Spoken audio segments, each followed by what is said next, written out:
Hey guys, welcome back to another episode of Moy Style podcast. Today I got Josh Cathcart with Hitting Done Right. I know a lot of people know about him.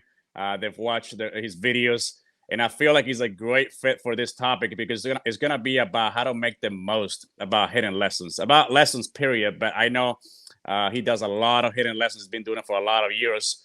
So, Josh, I appreciate you for being on today. I know a lot of people know you, but just in case for some listeners that may not know you, how about you introduce yourself and then we'll jump right in with the questions. All right, man. I appreciate it. Well, as always, I always love chopping it up with you. You've reached out a couple times, and we've done, the thing in Oklahoma, and now this. So I appreciate that. So my name is Josh Cathcart. I have been a baseball coach for going on 20 years now. Started out at the high school ranks. I coached at the high school I graduated from, and then I switched over to individual instruction, team training, team coordinating, college recruiting about 9 years ago, and then started online about almost 4 years ago now. I had a business previous to Hitting Done Right that kind of got everything going online. And now Hitting Done Right's been about 7 months, I guess, at this point. Right. I've been doing about 100 hours of lessons a month for the last 9 years or so. I've seen a lot, good, bad, and ugly with lessons. I have a lot of thoughts on lessons. You know, it's a big deal these days. Everybody wants a personal hitting coach. Everybody wants a personal pitching coach. Everybody wants a personal catching coach. This, that, and the other. So getting the most out of that, the expectations for parents and kids, for me personally, you see it all over the internet. Oh, these guys out here putting this stuff together. This is a big money grab, blah, blah, blah. You don't need all this. One of the things that I pride myself on is not just sitting there and taking people's money. There Right. are a lot of instructors out there that give kind of us a bad name because they don't do a very good job. But I'm the one that will tell people, hey, your kid's not putting in the work, or the focus isn't there, they're not ready for this, the expectations are too much, to make sure that people do feel like they're getting their money's worth. Because if you are paying someone, it's a financial investment, number one, but it's also a time and commitment, in the lessons, but also outside of the lessons, during the week. So Right. yeah, man. Love what I do. I have the opportunity now to travel around the country and world, teaching hitting, and so getting on here talking to guys like you that are there also, for parents and players. You know, Right. this is what I love to do. Yeah, and that's one thing I like about you when I watch your videos. Like you're pretty upfront. Like you're not blowing smoke at people. Like you may get onto them, but it's not in a bad way. I don't feel like I think it's for their best. I mean, sometimes you got to get onto them. So that's one thing that I really like about you when I watch your videos. You put out a lot of free content out there, and I really appreciate you for that. Um, Absolutely. Now, let's go ahead and jump in with the first question. So, because I know a lot of parents and sometimes get a little out of control with this. So, what age do you recommend them starting lessons? So, like, when do you think they're ready to start taking private lessons? So unless you have a really special young player, and I don't necessarily mean physically special, I mean mentally special, individual lessons, and for me, the expectation of practice outside of lessons is difficult for players under the age of 9. I don't start with them in person until they're 9 years old. I will do like online analysis and things like that, but I won't start with them just because I don't feel like most 8 and 7 year olds, can get through a 30-minute or an hour lesson, and really take in all the information. I will say there are some parents that are like, hey, I know, I understand, but can I bring him in? Can I bring her in? I have done it in the past with 8 year olds, but nothing less than that for me. Right. Yeah, I know. I know it's pretty tough to keep them engaged, and sometimes I feel like the parents are the ones that want it more than the kids. So, I mean, at the end of the day, Yeah. it's for the kids. What's the youngest one that you currently have right now? The youngest I have an 8 year old. I have one 8 year old, right Right. now. And like I said, we were talking earlier, I've done 100 hours of lessons a month for years, and Right. I have one 8-year-old. Yeah. Yeah. I'm kind of the same way too. I try to wait until at least 9 or 10. So at Well, least I guess. Go ahead. oh, well, I was going to say the thing about it is you can build a fundamental base. I mean, you can start with a 5 or 6-year-old, and you can get them on a tee and do these kind of things. But for the most part, they're not athletic enough to really take in Right. what you're trying to do. For those young ones, I recommend multiple sports, obviously. Okay. And then if you're serious about it, and when I say, get stronger, I'm not talking about lifting weights and all of this, Right. but doing the physical things, push ups, pull ups. We got kids that come in and they want to be an athlete and they can't do a pull up, or they can't do 5 good push ups, Right. and it's not their fault. They're young kids, but we've got to create I'd say build the bodies before you build the swings. It's kind of one of my things that I go to with parents, and they say, why can't we do this? Why can't we do this? And some of the time the answer is, look, your kid's just not physically ready for all this yet. It's Right. going to come. And again, that's not to say that you don't start at home, but paying $100 an hour or $80 an hour, or whatever it may be, for a 7-year-old who can't jump rope yet, and we're wanting them to hit and play infield, it doesn't make sense to me. Right. Right. And that's probably one of the reasons why a lot of kids quit at a young age. By the time they're 13, 14, they're already burnt out. Yep. So I think that parents get a little out of control about this stuff. Now, in your opinion, so what do you think is the big difference? Just because I want parents to really hear about this, like the big difference about private lessons and just like week to week practices with your teams. um you need a team practice for sure. Right.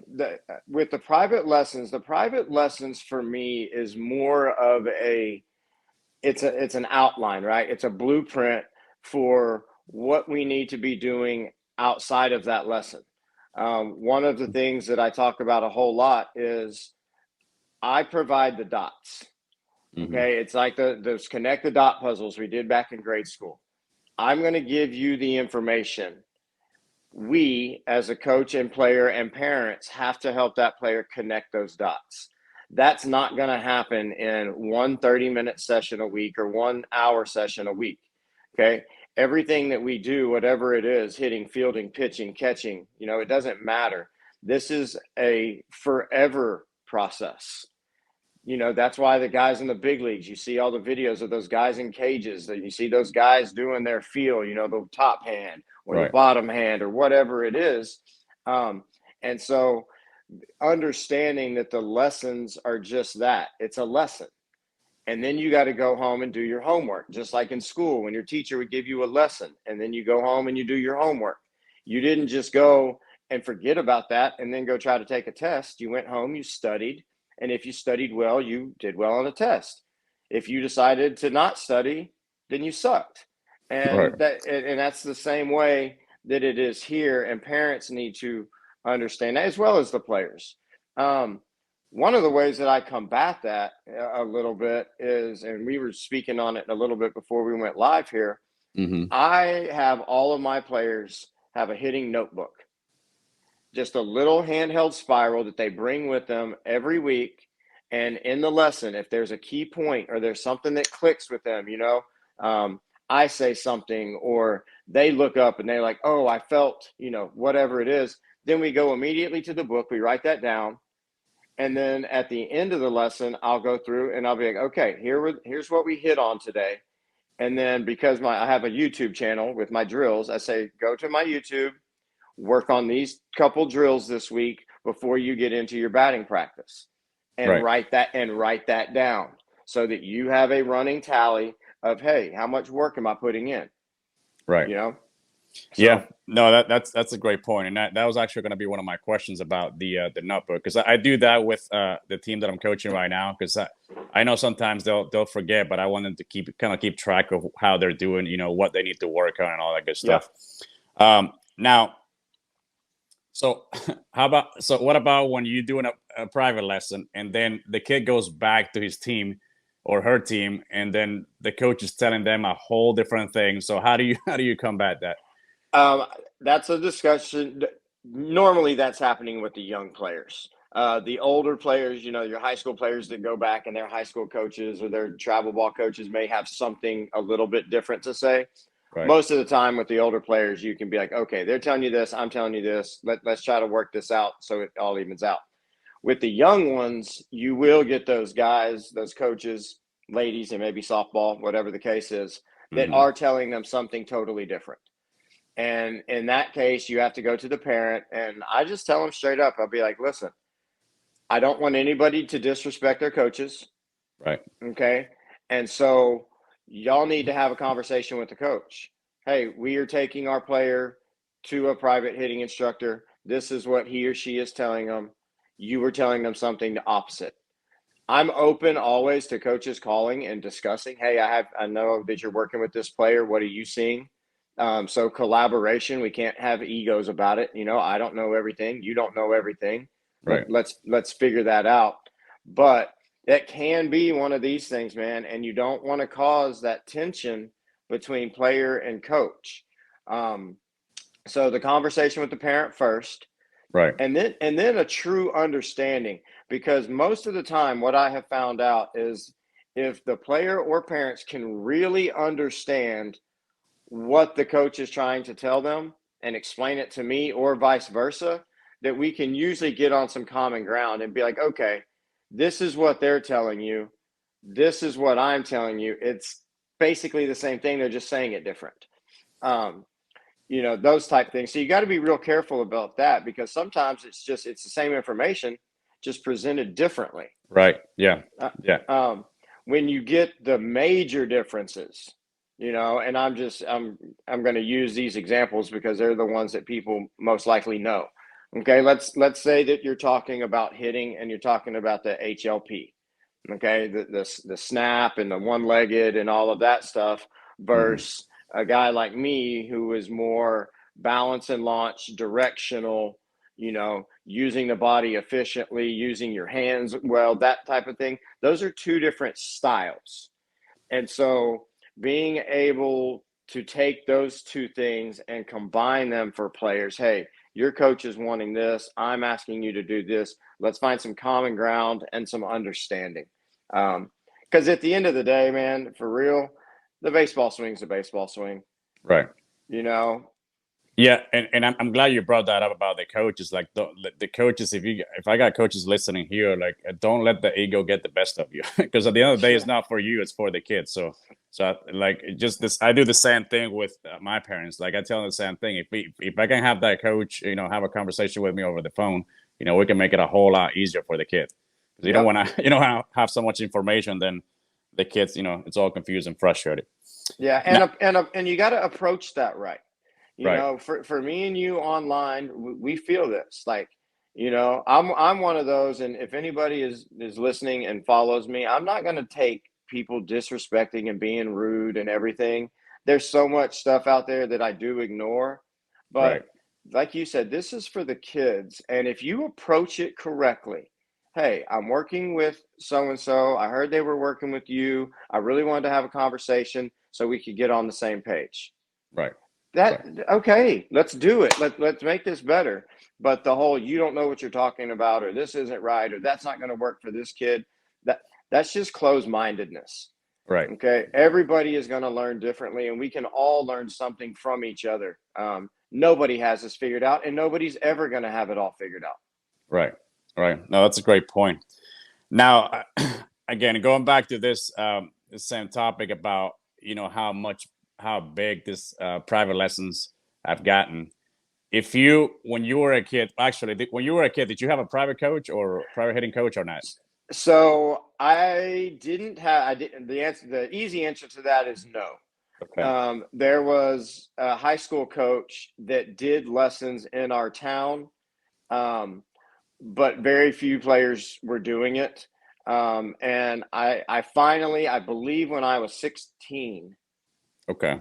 I finally went and got like one or two, but no, I didn't have, a weekly or anything. It was unheard of. Um, So what if you did? Do you think you would have definitely benefited from it, Oh, or not at all? for me, I think for sure. But I was a rat, man. Like I was the one that got home and baseball glove on, bat in hand. Mom and dad had to like hold me down to do homework because I want to go play baseball. Like, like Yeah. that was so I had that internal motivation to go practice. It was just I was born that way for baseball. Right. Um, you know, if you don't have that, then private instruction can become kind of a resent thing. It can cause some problems because people are spending money and they're not putting the work in. But man, if I had the information, and we say this all the time, if I Right. had all the information that I have now back when I was playing, it would have Yeah. been a whole different deal. And that's not to say, oh, I would have been a Major League Baseball player, but Right. I would have definitely focused on my body more. I definitely would have focused on the adjustments that need to be made. In my practice, instead of just hitting off a tee or just on a machine, getting more live reps, as many as possible, and really, being fluid with the adjustments and understanding my body more Right. would have been huge. Um, Right. Right. No, yeah. I mean, I'm kind of the same way because this sometimes when I'm a coach, I was like, man, how come I didn't know this when I was playing? And it's a little frustrating, but at least I'm able to to pass it on now to the young ones. yeah, So yeah, absolutely, and that's the thing. We learn and we grow and we pass on new. Shoot, man, I've got a couple guys online that I follow pretty religiously, and right, I'm learning and taking stuff and incorporating that. And that's where the collaboration tool comes in. We have such a platform now with the online availability that there's brilliant baseball minds everywhere, from all walks of life. You right, know, um, Old, young, not from this country, from this country. It's amazing, man. It really is. It's been a great adventure, a great learning experience for me over the past couple of years. So, yeah, right, right. I wish we would have had the information like that. Yeah, it would have been amazing. Now, so you kind of pretty much touched on this, but so when the kids, let's say they already did their lessons, they've been doing lessons with you weekly, and they go to the game. So what's the best way for them to evaluate themselves when they go back to you? Because sometimes when I get kids at lessons, I'll ask them, so how did you do? I don't know. I don't remember. So what do you need to work on? I don't know. So like that's where I get frustrated. I'm like, okay, so I mean I kind of know, but I want to know how you did in the game and how can we move forward? So Um, I I think that like I get what you get. They're like, I don't know, and I'm like, you don't remember your 10 at bats from this right, weekend or whatever it is. Number one, I don't think kids pay attention. They live so in the moment that it's like, oh, I remember a strikeout, a walk, and a couple hits. right, They don't remember that curveball they swung in the dirt on the first pitch, or that fastball over their head that they swung at in a full count, or those things. So what I have, and it changes a little bit based on age, but not too much. So the first question I ask is, do you feel like you were able to follow your approach? Meaning, did you get yourself out early in counts because of bad pitch selection? Or were you able to work counts because of good pitch selection? Or were you able to jump on, first pitch fastball? Or, you recognize the pattern. And if there's a man on base, he was going to go with the first pitch curveball. So right, first question is, do you feel like you followed your approach at swinging good strikes? If the answer to that question is yes, then I always go to, okay, how many at bats do you feel that were productive? Not necessarily a hit, but a productive at bat. And if you can get, into that 50 to 60% of productive at bats for the young kids, that's hmm, that's not going to happen as you get higher, but 50 to 60% productive AB for young kids is kind of a good measuring stick on if we're coming along. Are we taking walks? Are we getting hits? Are we moving runners? That type of thing. right, Um, I made up a productive at bat chart for my teams at one point. We stopped taking batting averages and all that, and we just looked at productive at bats. And right, when you get a team full of kids that are constantly putting out productive at bats, 50, 60, 70% of the time, you're going to be okay. Right. No, that's a good point. Now I get this a lot, and I hear a lot on social media too. So the kids will go to lessons weekly, and then they're like, well, they crush it in the lessons, but then when they go to the game, it's like it's like they don't know how to hit at all. So like, what's your take on that? What do you recommend? Well, I think the take isn't anything earth shattering and rocket science. If your kid is raking in the cage and then they get into the game and they freak out, they're not practicing enough or the right way. The swing must be tested, right? And when you're in a controlled environment in a cage with a coach that's comfortable in saying, oh, you did this on this swing, try this. Oh, you did this. I tell people all the time, I can talk you into a good swing in 30 minutes. Like, I mean, really, but if you're not going home and putting in that extra time, if you're not getting on, a pitching machine to see faster velocity than what you see in a game, if you aren't going out and seeing the breaking ball, if you aren't doing the game type practices, how do we expect to perform in the game? Right. And that's the thing. I get to ask that question all the time too. And I tell people, if I had the magic pill for kids to be able to take and perform in games like they do in the cage, I'd own an island somewhere. Like I just, we don't have that. The answer is preparation, proper preparation. Right. If you go and you hit on a tee for 6 hours a day, 7 days a week, but then you go and you never see live pitching, you never see machine, you never see a curveball, you never see all that. Mm-hmm. It's not going to matter, right? Because you didn't prepare properly, and so that's the biggest thing. And it gets hard, man. It really does. The ability. I remember, and I'm sure you growing up, I had 3 or 4 buddies that we would get on our bikes, take a bucket of baseballs, go out to a field, and no L screen, no nothing. We didn't care. We get up there and throw BP at each other. Yeah, I remember that. And so you figured out, not only how to adjust. You got 3 or 4 different guys throwing. They're not always going to throw strikes. You figure out a lot of these things by the game type practice. And I think a lot of players that take these individual lessons start to become robotic, and they don't ever really go out. And I don't have a better way of saying it. They don't test the swing. Right. And so when the test comes in the tournaments on the weekend, they're not prepared. Right. Now I do see a lot of kids that, they go to a lot of games. So like they're playing with their teams, and then they're already struggling with their teams, and then they go pick up with another team. So I'm kind of curious what your take is on this, but they're already struggling at the plate because all they want to do is play, which is obviously great because just like you're saying, you got to continue to see spin, all that good stuff. But I feel like, I don't know what your opinion is, but I feel like sometimes, because that's how it was back home, you kind of need to take a step back and practice, like work on your swing, work on the mental side of it, because I feel like sometimes kids want to pick up with the next team and the next team, and then they go back to the original team and they get frustrated and they can never move forward. So what's your take on that?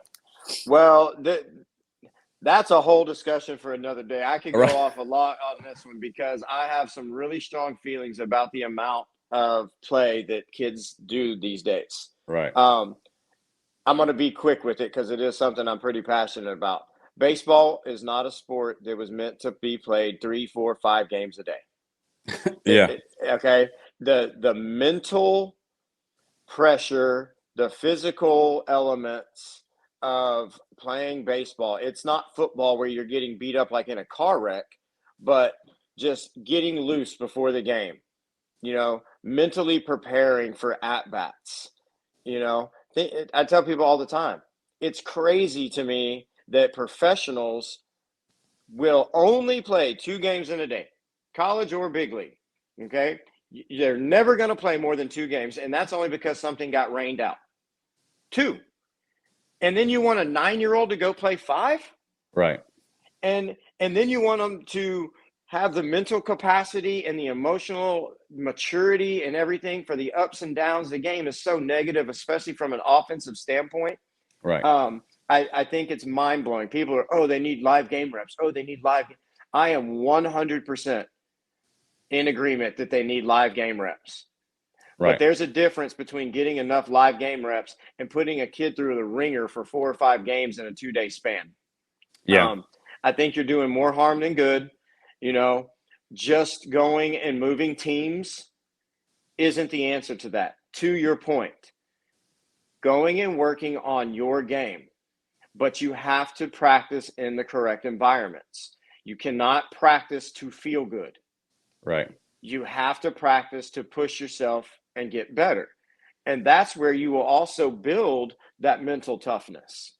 Right. You know, I have so many kids that they go home or I talk to their parents and their practice routine is a feel good routine. I'm doing all the drills I know how to do. I'm not going to crank that machine up to something I can't hit. I'm not going to do curveballs because that's hard. You know, whatever the case is, they're not aware, or they don't have that internal motivation to push themselves. And so the practice isn't correlating to the game.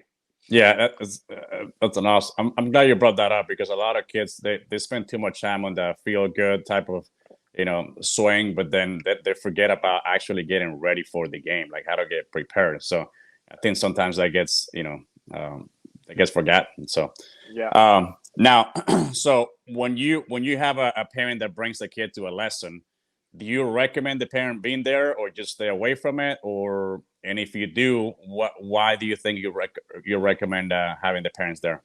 Some of that depends on age. For the younger ones, and again, I'll ask the parents. You know, sometimes the mom and dad, neither one of them ever played baseball or softball, Right. and so for them sitting and listening in, it's good because they're hearing it. But they're not going to be able to go home and really help from that. Mm-hmm.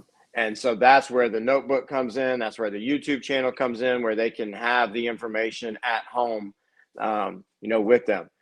I do have parents that the dad or the mom, hey, we played, we want to listen in so we can help at practice.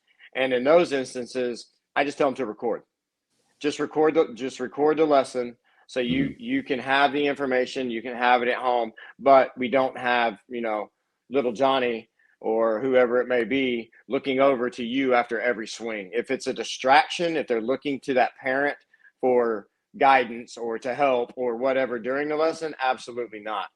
But if it's a parent that is, either very new, very, very raw, and I just want them to kind of hear the verbiage and whatnot. So when they go home and watch the YouTube and do this, they can.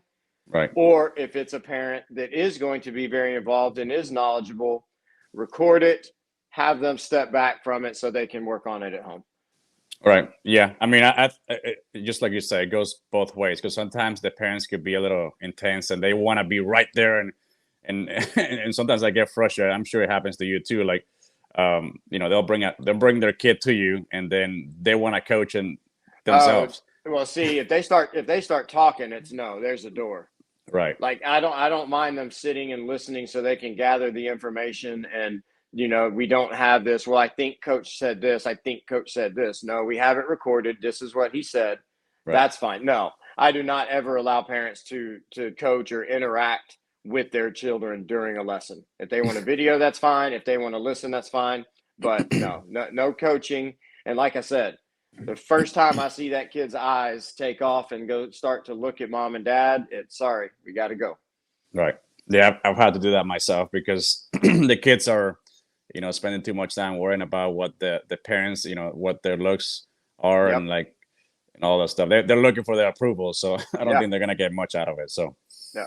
okay, now, what do you think is the percentage of kids that do work outside of lessons, like from all the lessons that you do? Man, that's a really tough one. I would probably say 60% probably go about it close to the right way. Mm-hmm. Um, I've got I've got 7 to 8 right now that without a doubt I don't have to worry about it. They're going to go home, they're going to work, they're going to do what they need to do, they're going to write in their notebook, and we're going to have a great lesson when they show up. I've got, 10 that I know without a doubt they didn't do a damn thing. And so it's when they walk in, it's okay, I'm going to ask even though I kind of already know the answer. And for parents and players that may be listening to this, we'll know. Like Right. we're not going to hide it. Like I know within 1 or 2 swings if you went home and actually worked on what we talked about the week before. And if you don't, then we're going to repeat the lesson. Mm-hmm. And so that gets repetitive, and that's where some of that resentment and stuff comes in. You got to go home and do the work. But I would say 60 to 70% are going home and doing something. You're going to have that 30 to 40 that don't do anything. And then you're going to have, your cream of the crop that are going to go home and bust their tail, and they love it and they understand what it takes. Right. So, yeah. And yeah, by the time they get to be 12 years old, if they're 12 and older and they aren't going home and practicing, that's when I tell the parents, this isn't going to work. I'm not going to have you spending money anymore for a kid that doesn't practice on their own or has to be begged. Right. Because I don't think parents and kids realize how much time this takes. Like if it was that easy, obviously, then everybody would be doing it. But the work that they put in at home, it's a big. I did a post on it the other day, just kind of as a overall, just kind of a baseline. I don't know if you saw it or not. Right. It was swings per week that were not with your team. It's not Mm-hmm. like team batting, just on your own, swings per week, working on the fundamentals. Take your age, divide it by 2, and multiply that by 100. Right. And Like. if you're a young player, that's a good starting place. And then, of course, you build on that and you go to your team practices, and you can always do more. But if you're Mm-hmm. not getting at least that minimum, then and if you're not at least doing that, you shouldn't expect results. Right. Right. Okay, that would be the minimum starting point, and then you work forward from there. Right. Yeah, and I was actually talking to a couple of players last week about this because there's probably a reason why there's so many Latin players nowadays in the big leagues and the professional level, because they spend so much time practicing. Now sometimes they go a little bit too much, but for different reasons. But because sometimes they'll get to a point where they quit school. I don't recommend that. But that's how much they dive in and how much work they put in, and that's why I feel like you see more and more Latin players in the big league. So that I'm glad you said that. That's Well, pretty and, I, important. and yeah, and I think that just goes back to American privilege. Right. Kids these days, adults these days, but especially kids these days, they have everything right at their fingertips. And it takes a very special kid. It takes a very good upbringing, for American players to really work hard. They expect if they see it on the internet or they go to a private lesson or whatnot that it's going to magically happen, and that's obviously not how this works. And life doesn't work that way, but especially sports. And you brought up the Latin American kids, but any of those that aren't in America or maybe a little less privileged, they want it for their livelihood. Right. American kids are doing it because they want to be on a travel team or they want to be in perfect game. Latin American kids are doing it because I want to provide for my family. Right. I want to be the next Miguel Cabrera. I want to be the next Jose Altuve. And so I don't think it's any secret that as a whole, the baseball burning fire in your chest is different in those Latin American countries than it is for most. Don't get me wrong. There are Americans that love it and they work hard and everything else. But as a whole, you're talking about 2 totally different mindsets. Right. Right. Yeah, and because I can say for myself too that I was dying to get over here to the U.S. so like that's how it is back home. And like Yeah. you say, like obviously the kids are already here in the U.S., so they don't. Sometimes they take it for granted. So I think it's pretty important for people to hear. Now, what's your advice? Do you have any advice for parents that bring kids to their lessons? I know you've talked about parents' lessons and everything else, but do you have like a final advice before we get into the last 4 questions that I always like to ask everybody for the parents. Not really. You want to make sure that your child is rested and ready. Right. A lot of the time, their mindset has to do with how everything goes. And for a majority of the time, they're coming either straight from a practice or straight from school. Right. Both of those two can have negatives. If they had a bad day at school, if they had a bad day at practice, whatever, they may be shutting down. So for parents, especially with the young ones, be aware of the mental condition that your child is in when you bring them to the lesson. And if it's something that you need to share with your coach, share it. I had a kid come in the other day, and normally he's just bah, bah, bah, bah, bah, bah, bah, bah, bah. And he came in, and he was like a zombie. And I was like, dude, what's up, man? And he was like, oh, I just kind of had a rough day, didn't want to really spill anything, but I could tell he was off. So I went out, hey, I'll be right back. Went and asked the mom. I was like, what's up? Oh, well, he forgot his homework at school and he got in trouble, and he's used to getting everything right.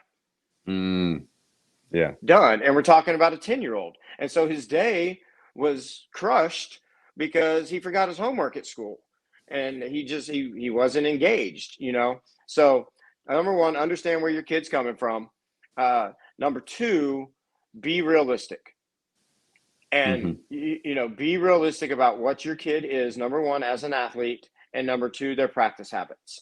If you know that your child isn't going home and practicing 3 or 4 days a week on their own for 15 to 20 minutes, maybe longer if they're, whatever, don't expect anything, and have that conversation with the coach. The worst thing, and as far as in most any relationship, though, one person has this expectation, the other person isn't living up to that expectation, there's going to be some problem there. Right. Why aren't we more level with this?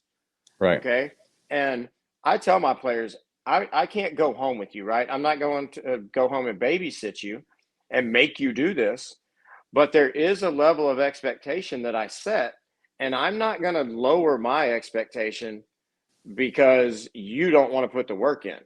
My expectation is going to be up here, and you need to gradually work up to that level, and then we can raise the expectation and you work up to that level. It can't go the other way. Right. Yeah, no, that's a great point. Now, I don't mean to um, um, go off subject here, but do you ever recommend taking a little break from lessons? I know you just mentioned something about the mental, like not being mentally there sometimes. Do you recommend taking a little break sometimes from lessons, or not at all?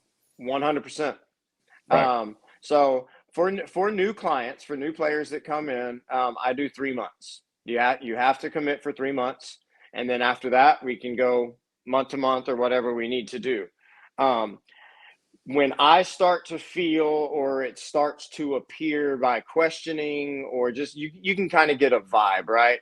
When I start to get a vibe that the player is relying on me more than they are relying on their time at home or their own, instincts and everything else, that's when I'm like, hey, it's time to take a step away. When they're looking up, you want me to say something after every single swing. Right. The mom and dad are texting me, and don't get me wrong, I love videos because I like to see what my kids are doing, and that's one way that I can really help them is seeing game video. But when they're texting every single, what's wrong with this swing? What's wrong with this swing? What's wrong with this swing? That doesn't give the kid any accountability, and it doesn't allow them the freedom, and I guess the freedom's a good word, to make it their own. They're trying to be too particular. And so, yeah, I tell kids, take a break. I have a kid right now, really, really good kid, 15-year-old man, like excellent. But he's been playing basically solid for 2.5 years between lessons and tournaments and high school and everything else. And it was like, dude, we're getting too robotic. We're getting too into this, just take a break. So yeah, Right. I do. And I think that parents need to be aware of that. And by taking a break doesn't mean that you don't continue to practice and use the information. It just means you change the environment. Right. Yeah, that's a good word. Environment. Yeah.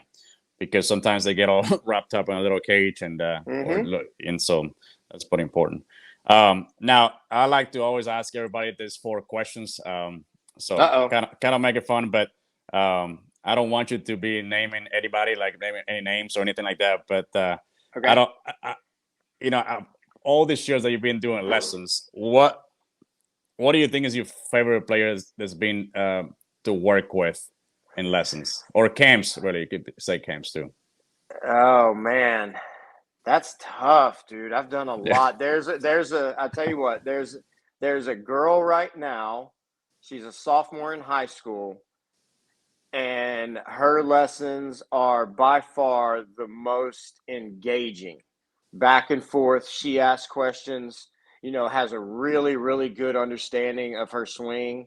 Um, that's a really, really fun one.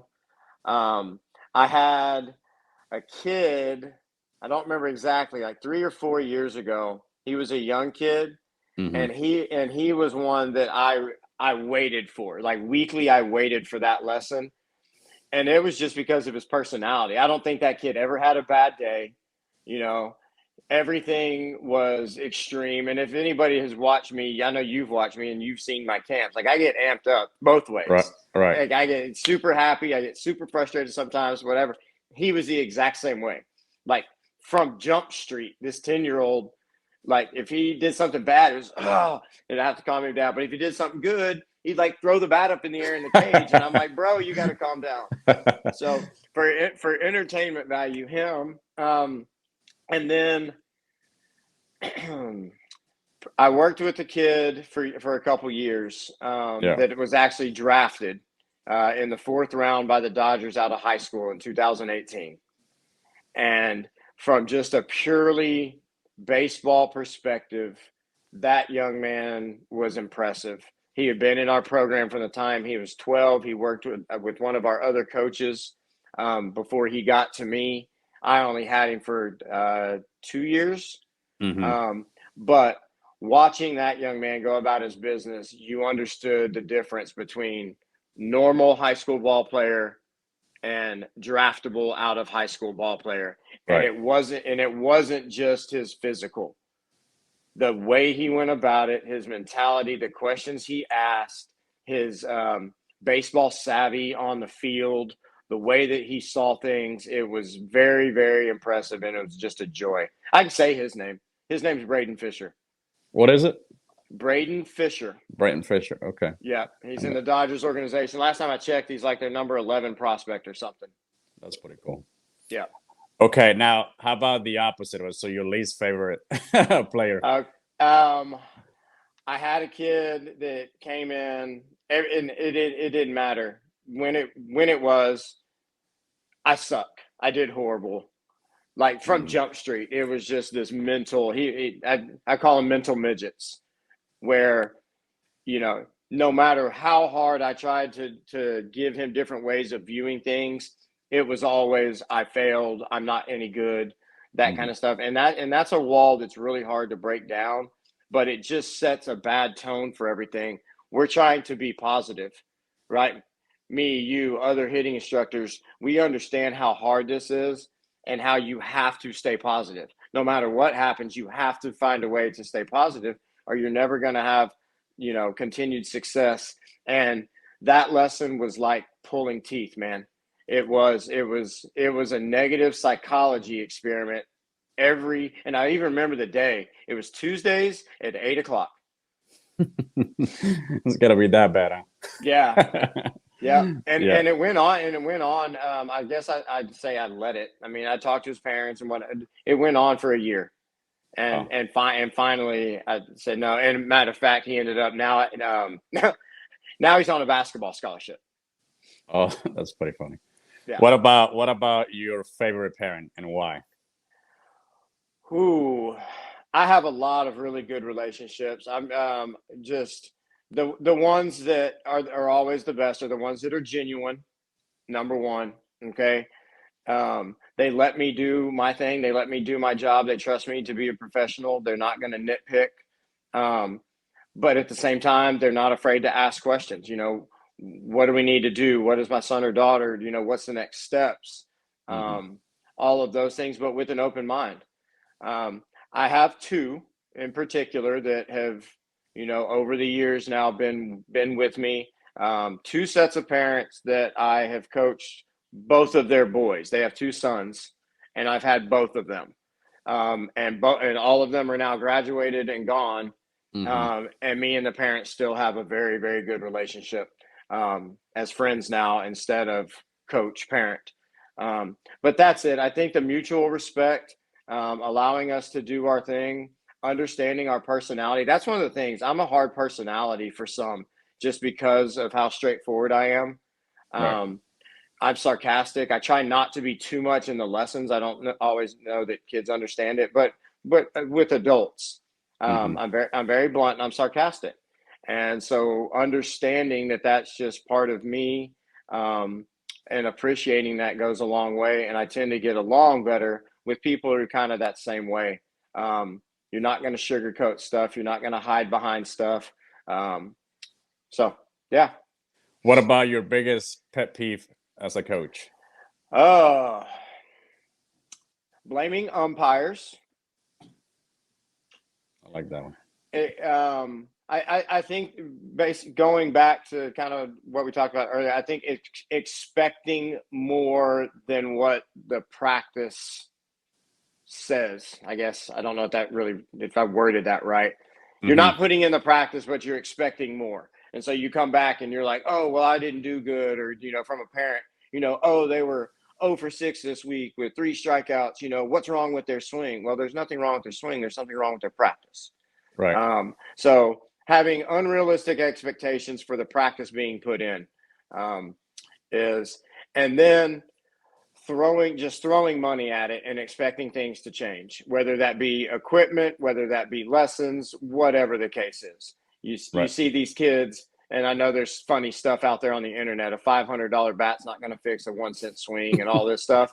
But there's some truth to that. There are truly parents and players that believe if they buy the best equipment and they go to the best coaches for an hour a week, that they're going to turn into Mike Trout.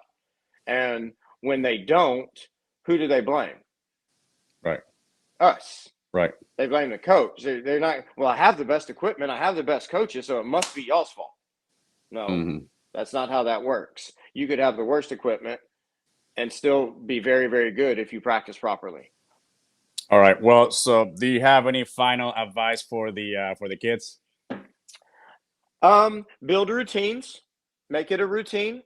You don't have to. And when we're talking, you always got to understand when I'm talking to guys like you, man. I kind of separate these things out. I've got my young ones. I've got my 9 to 11. That's kind of one bracket for me. And then I've got my 12 to 14, and that's a bracket. And then I've got my high school on up. And so, with the young ones, 15 to 20 minutes a day, 3 to 4 days a week. Don't go out there and make this a job. Have fun with it. Get your drills done, but have fun, but have a routine. Right. For, you get into that 12 to 14, you got to start figuring out, are you going to be serious about it? This is where the body comes into play. Start getting that body stronger. Okay. We're starting to hit puberty a little bit. We're starting to go through these changes, start getting the body ready. And then, of course, as you get older, it's who's putting in not only the most, but the most productive practice. Right. And routines, man. I do it. I have it in my booklet for my camps. I don't remember if I gave you one of those when I saw you in Oklahoma, but the booklet outline for the camps has how to build routines. Right. And as humans, we work better with routines. And that's even compounded more for athletes when we're having to manage school, multiple sports, other activities, whatever. So parents and young players, build those routines, get a whiteboard in the garage or something, write it out and calendar something, but be realistic with it. We don't want a 9-year-old practicing 3 hours a night. That's not what I'm saying. Right. But that would be it. Build routines and be realistic. Right. Well, Josh, I really appreciate your time, man. This was great information for a lot of parents, players, and coaches out there, because I know sometimes, like parents get confused about lessons and players as well. So where can they find you? Facebook, Instagram? Man, Facebook, Instagram, YouTube. The new YouTube channel's up. If you're looking for quick, easy drills and some lesson look-ins to kind of see how I work with the kids, check out the YouTube channel at Hitting Done Right. Instagram is my biggest platform right now. Getting Facebook up and running. Just figuring out this TikTok world. I'm not a real big TikTok guy. I guess I'm too Right. old for TikTok. I'm not creative enough, but I am on TikTok. So yeah, and if anybody has any questions, man, one of the things that I pride myself on, and I think you know this after knowing me for a year or so now, is I'm going to get back with people. Right. Like I'm going to. If you DM me, if you email me, I will get back with you. I'm not one of these that's just going to let it slide and whatnot. So if you have legitimate questions about anything hitting related, youth baseball related, DM, email, however you want to get with me, and I will get back with you. Well, I appreciate you, man. And if you guys are watching this on YouTube, I'm gonna leave the all these links below so you can go follow Hitting Done Right with Josh. And I appreciate you again. And if you guys are watching this on YouTube, you like to subscribe, give it a thumbs up, and remember, keep it Moy Style. Hey guys, Moy Style Baseball here. If you're interested in infield camp or team infield camp around the nation, just shoot me a text at 251-509-3815. Or you can also email me at moystyle33@gmail.com. Keep it Moy Style.